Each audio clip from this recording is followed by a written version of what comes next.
I just said build an app that allows me to have a conversation with a customer.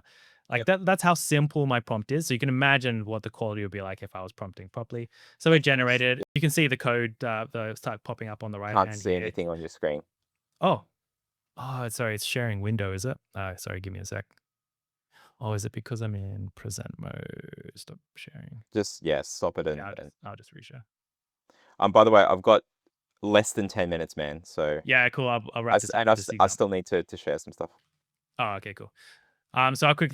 I'll just show you some examples that pops up here. So this is me just playing around with Bolt. I put a really easy, simple prompt in here, which was build an app that allowed me to have a conversation. We've demoed some stuff like this before. You see the code pop up. You see a bunch of files that, in terms of the structure, which is what another thing I love about Bolt. It gives you the right structures in terms of how you lay Yeah. things out in a code base, which makes it easier for developers to come in later and fix things up.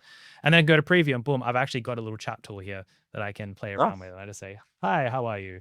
And boom, it actually gives me a response. And if I were to prompt it, I'd be able to get better response and implement my own keys. So I have an Yeah. AI tool generate things at the back. So that was Yeah. really, really easy. Same thing with ChatGPT. I had a similar query. I said, start with a website. I start with a chat tool. Then I said, hey, I want to build a website at the same time that's going to be selling shoes. And then can you put that chat tool within the website? Boom, generates the code. Go to a preview mode again with Canvas. And now I have a very basic website with 2 Nice. prompts and my little chat tool at the bottom as well. So you can play around with these Yeah. prototypes for generating ideas. But as you can see right in this example, if I go stop and back to my code, this is popped out in like almost a single coded format with some Mm. reference points in the back. And that is like, it's not a good way to be developing code. So this is an example of where the future state will mess you up, but it's really great for that initial prototyping, validating ideas, putting in front of someone with some dummy data to go, hey, what do you think of this concept?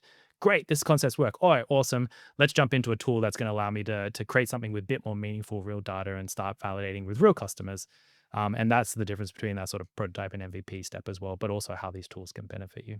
So that was sort of the fundamental thing. And I'm happy to, if people want to reach out, I can share some of the broader Yeah. context. I may even put this as a downloadable document for people, Mm. just to be able to jump through their own things. We talk about agents, talk about the caveats that we've highlighted throughout this chat today.